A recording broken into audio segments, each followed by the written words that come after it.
광주시와 현대차가 투자 협약을 체결하고 사회통합형 일자리 실험인 광주형 일자리에 첫 발을 뗐습니다. 광주시와 현대차가 합작공장 설립을 위해 손을 맞잡았지만 당장 자본금 확보부터 넘어야 할 산이 많습니다.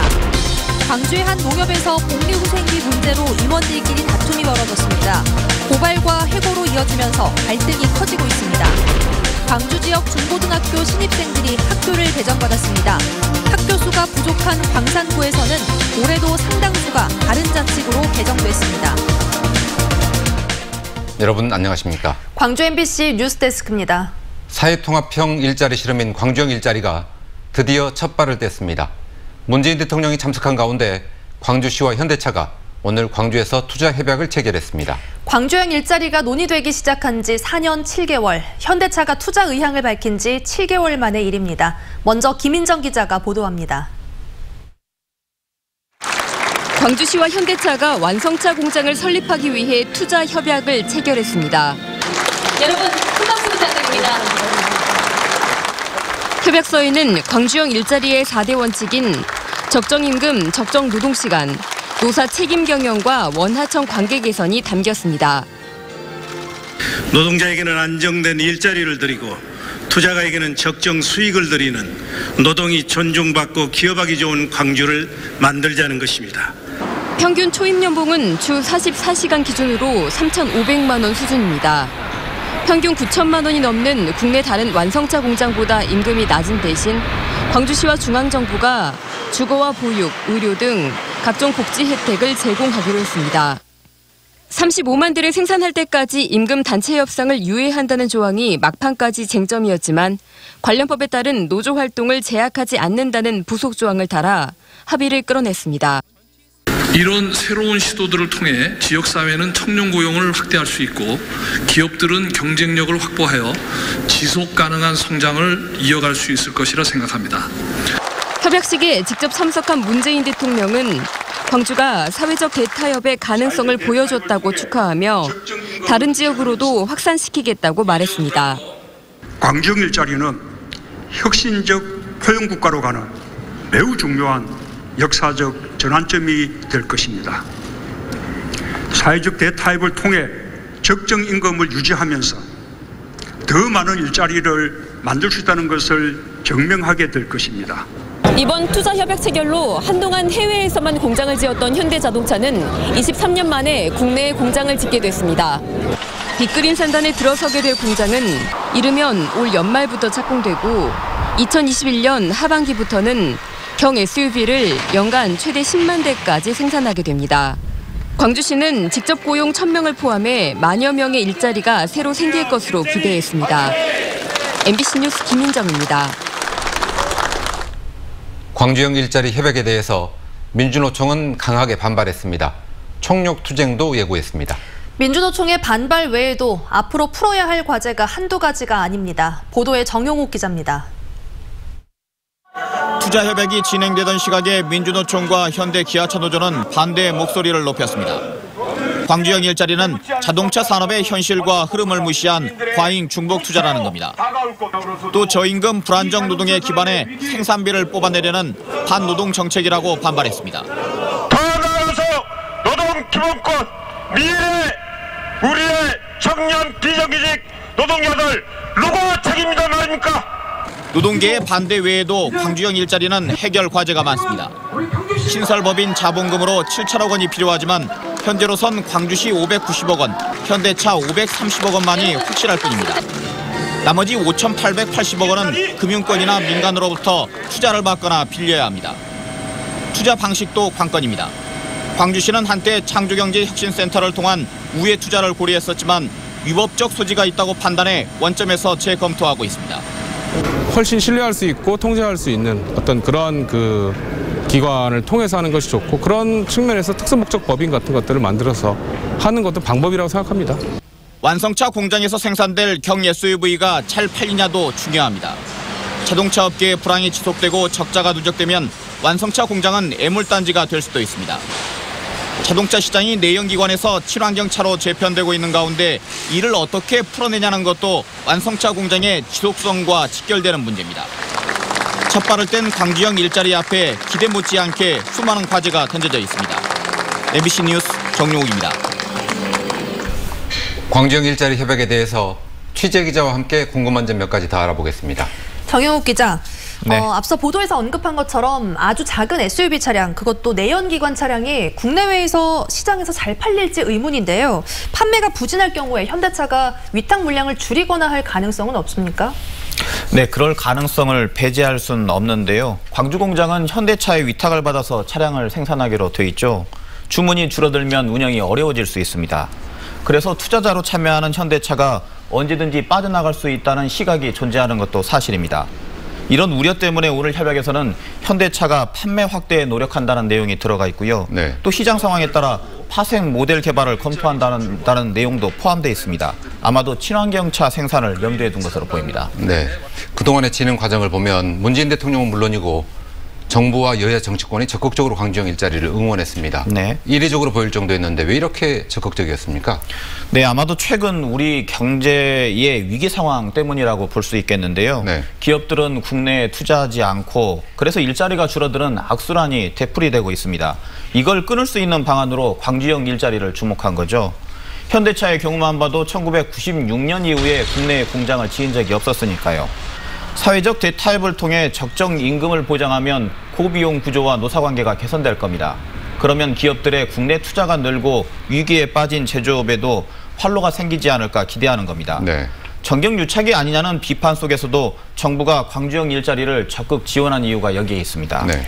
그런데 광주형 일자리가 성공한다고 해서 제조업 전반으로 확산된다고 볼 수가 있을까요?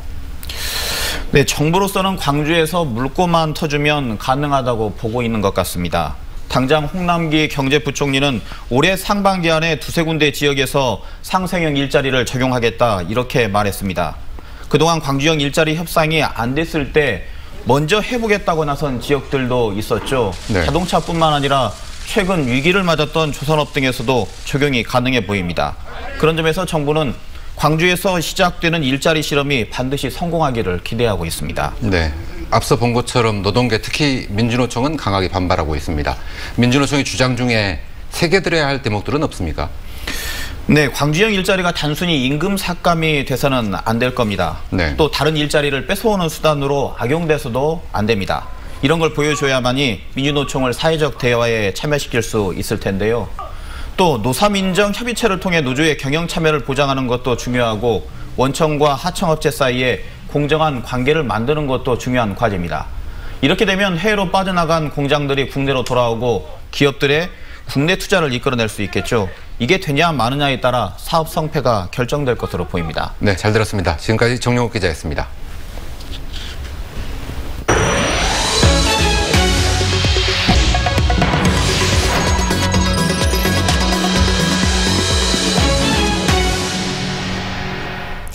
광주의 한 농협에서 복리후생비 문제로 임원들끼리 다툼이 벌어졌습니다. 고발과 해고로 이어지면서 갈등은 계속 커지고 있는데요. 어떤 사연인지 남궁욱 기자가 취재했습니다. 광주의 한 농협입니다. 이 농협은 직원은 물론 조합장 등 임원에게 학자금과 경조금 같은 복리후생비를 지급하고 있습니다. 조합장은 노동절과 가정의 달에 지급하는 격려금 같은 것도 직원들과 똑같이 받아가고 있습니다. 이 농협의 전 감사인 배모 씨는 조합장이 직원들의 복지를 위해 쓰여야 할 복리후생비를 챙겨가는 것이 부당하다고 지적했습니다. 게다가 감사로서 이런 문제를 정기감사에서 제기하려 하자 농협이 갑자기 자신을 해고했다고 주장합니다. 이 내용에 대해서 한번 감사를 해야 쓰겠다 했더니 2018년도 5월 25일 날 임시대의원 소집을 해가지고 나를 해임시켰다. 하지만 해당 농협 측은 문제될 것이 없다는 입장입니다.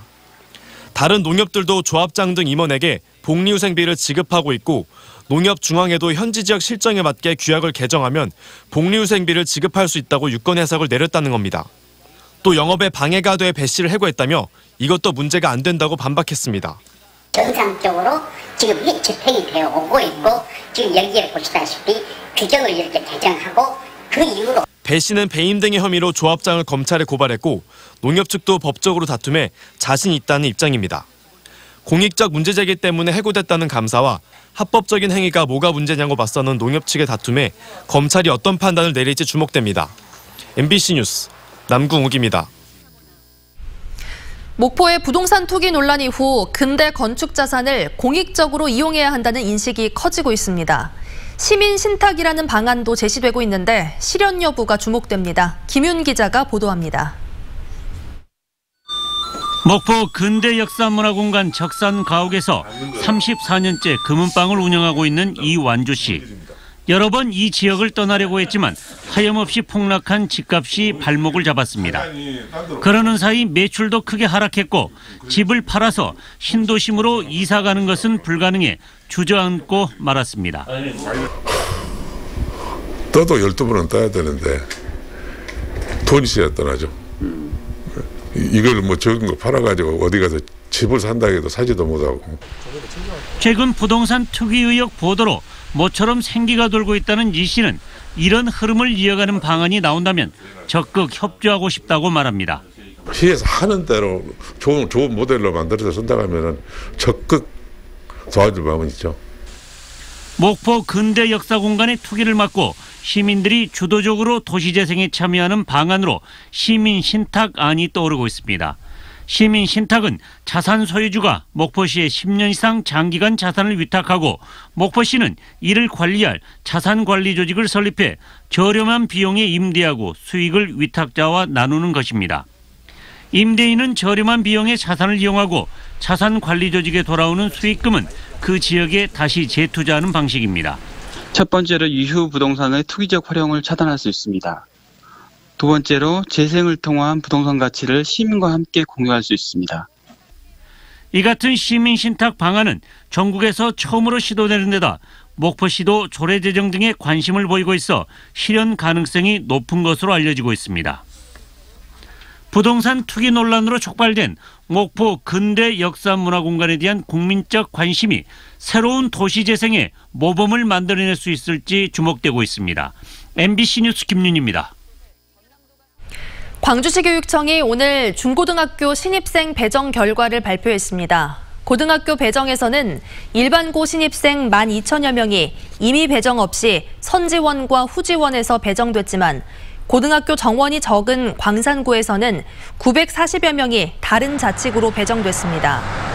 또 서구에서도 여학생 400여 명이 다른 구의 고등학교로 배정됐습니다. 한편 중학교 신입생 14,000여 명은 졸업한 초등학교를 기준으로 컴퓨터 무작위 배정이 이루어졌지만 어제 오후 6시 반부터 3시간 동안 노출된 배정 결과가 일부 학부모들 사이에서 공유돼 논란이 일기도 했습니다. 광주고법 제1형사부는 공직선거법 위반 혐의로 기소돼 1심에서 징역 1년을 선고받은 이윤행 한평군수에 대한 항소심에서 원심을 깨고 징역 10개월에 집행유예 2년을 선고했습니다. 이 군수는 지난 2016년 지인들에게 신문사 창간을 제안하고 5천만 원을 제공한 혐의 등으로 기소됐었습니다. 한편 항소심에서 감형은 받았지만 2심 형량 역시 당선 무효형에 해당돼 이 군수는 상고하겠다고 밝혔습니다. 고시텔에 불을 지른 여성이 사건 발생 2달 만에 구속됐습니다. 광주 북부경찰서는 지난해 11월 22일 자신이 사는 고시텔에 불을 낸 혐의로 19살 백모 양을 구속했습니다. 조사 결과 백양은 남자친구로부터 결별을 통보받고 홧김에 불을 지른 것으로 드러났는데 경찰은 국과수로부터 고시텔 가스레인지에 누군가 일부러 올려놓은 물체에서 불이 시작됐다는 결과를 통보받고 백양을 구속했습니다. 80년 만에 눈이 쌓이지 않는 겨울이라던 광주에 적설을 기록할 정도의 첫눈이 내렸습니다. 오늘 광주에는 3.8cm의 눈이 쌓였고 곡성 8.7cm, 나주 5cm, 영광 4.5cm의 눈이 쌓였습니다. 광주와 전남 10개 시군에 내려졌던 대설주의보는 오후 3시를 기해 모두 해제됐는데 광주지방기상청은 미끄러운 곳이 많다며 교통안전과 보행자 안전에 주의해달라고 당부했습니다. 광주시 야외 스케이트장이 폐쇄됐습니다. 지난달 15일에 개장한 시청 야외 스케이트장에는 하루 평균 1000여 명씩 총 48일 동안 모두 52,500여 명이 다녀갔습니다. 스케이트장에서는 장애인 체험 교실이나 초보자 무료 강습 등이 시행돼 좋은 반응을 얻기도 했습니다. 광주시가 광주 청년 일경험 드림 지원 사업에 참여할 제5기 드림 청년을 모집합니다.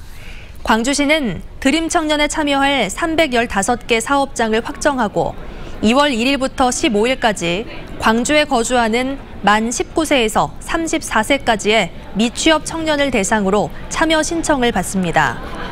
신청자는 최종 매칭 결과에 따라 3월부터 7월까지 생활임금이 적용된 임금을 지원받으며 일경험을 하게 됩니다.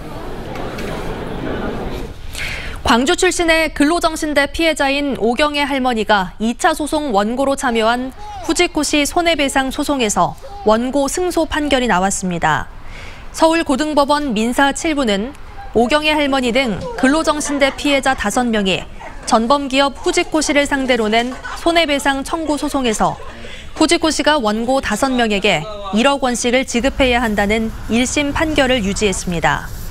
1928년에 설립된 후지코시는 태평양 전쟁 당시 10대 소녀 1,100여 명을 일본 도야마 공장에 강제로 끌고 가 혹독한 노동을 시킨 일본의 3대 전범 기업입니다.